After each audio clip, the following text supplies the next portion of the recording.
Delhi liquor policy కేసులో ED పిటిషన్పై Delhi high court విచారణను ఏప్రిల్ 2వ తేదీకి వాయిదా వేసింది. ట్రయల్ కోర్టు వ్యాఖ్యలను తొలగించాలని ఈడీ హైకోర్టును ఆశ్రయించింది. కౌంటర్ దాఖలకు ప్రతివాదులు సమయం కోరారు. రిప్లై అవసరం లేదని ఈడీ తరపు న్యాయవాది అభిప్రాయం వ్యక్తం చేశారు. ట్రయల్ కోర్టు జడ్జి అధికార పరిధి మించారా అనేది పరిశీలించాల్సి ఉందని జస్టిస్ సూర్యకాంత్ శర్మ అన్నారు.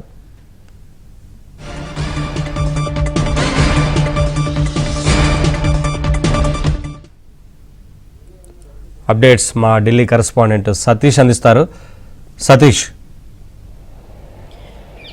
నవీన్, ఢిల్లీ లిక్కర్ పాలసీ కేసులో ఈడీ తాజాగా ఢిల్లీ హైకోర్టును ఆశ్రయించింది. ఈడీ దాఖలు చేసిన పిటిషన్పై ఈరోజు సుదీర్ఘంగా కూడా విచారణ జరిగింది. ట్రయల్ కోర్టు ఇటీవల అటు సిబిఐ కావచ్చు, ఈడీ కావచ్చు, రెండు దర్యాప్తు సంస్థలపై చేసిన కామెంట్లను తొలగించాల్సిందిగా కూడా కోర్టు ముందు విజ్ఞప్తి చేయడం జరిగింది. కేసు విచారణ జస్టిస్ స్వర్ణకాంత్ శర్మ ధర్మాసనం ముందు విచారణ జరిగింది. ఈడీ తరపున సీనియర్ న్యాయవాది అయిన ఏఎస్జీ ఎస్వి రాజు వాదనలు వినిపించడం జరిగింది. ఇక రిప్లై దాఖలు చేసేందుకు ప్రతివాదులకు సమయం కోరడం జరిగింది. అయితే రిప్లై అవసరం లేదని ఈడీ తరపు న్యాయవాది కోర్టు ముందు వాదనలు వినిపించడం జరిగింది. ట్రయల్ కోర్టు జడ్జి అధికార పరిధి మించాలనే దానిపైన దాన్ని పరిశీలించాలని కూడా ధర్మాసనం కీలక వ్యాఖ్యలు చేసింది. ఇక ట్రయల్ కోర్టు తీర్పు దాదాపు 600 పేజీలు ఉందని ప్రతివాదులు చెప్పిన నేపథ్యంలో రిప్లై దాఖలు చేసేందుకు సమయం ఇవ్వాల్సింది కూడా విజ్ఞప్తి నేపథ్యంలో ఇక రిప్లై దాఖలు చేసేందుకు హైకోర్టు సమయాన్ని కేటాయించింది. తదుపరి విచారణ ఏప్రిల్ 2వ తేదీ వరకు కూడా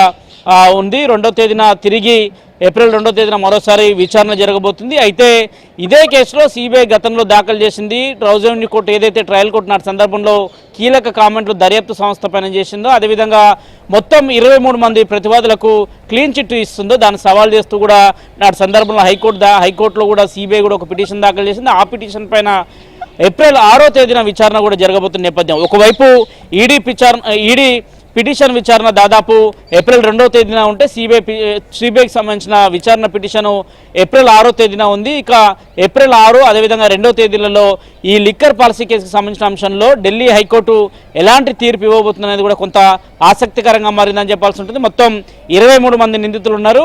ఢిల్లీ మాజీ సీఎం అరవింద్ కేజ్రీవాల్, అదేవిధంగా మాజీ డిప్యూటీ సీఎం మనీష్ సిసోడితో పాటు మాజీ ఎమ్మెల్సీ కవిత సహా మొత్తం 23 మంది ప్రతివాదులుగా ఉన్నారు. వారికి ఇప్పటికే ఈడీ సైతం కూడా నోటీసులను కూడా అందించింది. Naveen, thank you Satish.